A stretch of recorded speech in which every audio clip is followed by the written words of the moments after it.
On the topic of the day, how to make Nigeria work, it's quite interesting. When I set up the 2014 National Dialogue, the key thing is how to make Nigeria work. Though we did not emphasize that so that people will really discuss the country. If you read through what people comment, a number of people say, yes, we are a country because we have, it's a defined geographical area. You can draw the map of Nigeria. We have our beacons that define the space, so that's why we're a country. But some people say we're a country, we're a state, because we have laws guiding the activities of human beings living in this defined area, but that we are not a nation. Well, I would be happy to listen to the discussants and the keynote speaker. We'll be able to convince us whether we are a state or we are a nation. And if we are a country and we're a state, how do we become a nation? I know as a person, I wouldn't want to go too deep into this topic. I just left office so that people will not begin to query me in so many ways.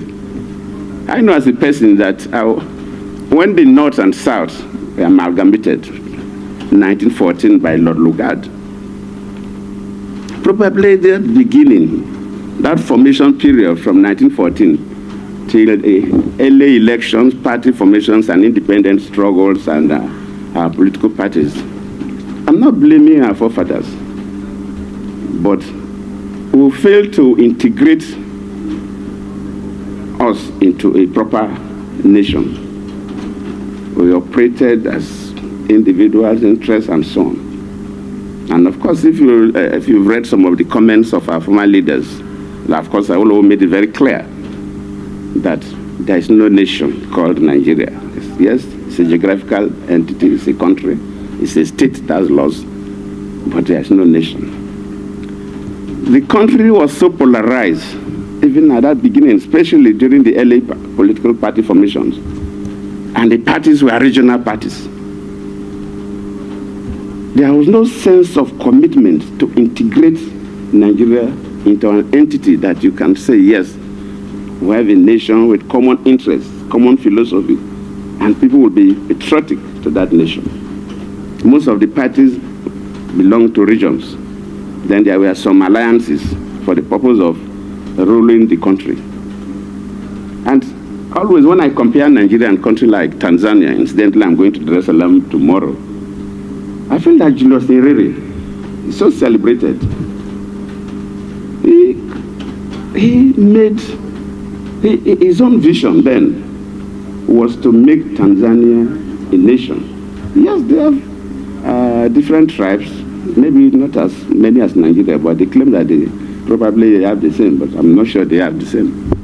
They have two major religions, Christianity and Islam. It's almost 50-50. Zanzibar is almost 90% Muslims. It's a major part of Tanzania. You really felt that, look, if I go through multi-party, that is philosophy. I'm not saying multi-party is the best for Nigeria now or as at that time. I'm just saying what leaders do to create nations. You see, if I go multi-party, the parties may take regional cleavages or go into religious cleavages. Maybe you have Christian party, Muslim party, or one section and so on. And that when we go that way, they will have problems. The country will be divided, and that sense of nationality or nationality will be weak. That's why he advocated for one party. Late Kenneth did the same thing in Zambia. They advocated for one party to unite the people first. That's the beginning of their independence. Another thing he really did was they selected a language that is presently is pan-East Africa, but as at that time it was not even a pan-East Africa. The Swahili. I was told this last time I went to Zimbabwe for their elections. Actually, well, I discussed with somebody, one scholar. They were saying actually that,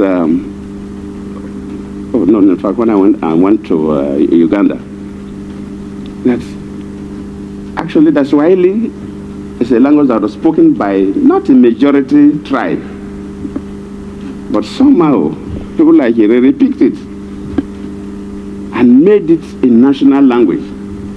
And as at that time, it was easier because people were not so wise. Like now, people would begin to question. I wanted to do a similar thing in Bayelsa State when I was the governor, but I didn't stay long. People begin to challenge you. And make sure that every person from Tanzania speaks that language. Those who go to school, their primary school, their secondary schools, tertiary school, in fact, they quickly and made education almost compulsory as at that time. So you hardly see somebody who didn't get at least the basic, what we call the first 9 years of second and school education. But then at that level, you communicate in Swahili. So it brought that language and the issue of one-party system to bind a country that, yes, they have different tribes, that begin to feel that they belong to one nation. I believe, yes, we lost it at the formative years that could have been the easiest time.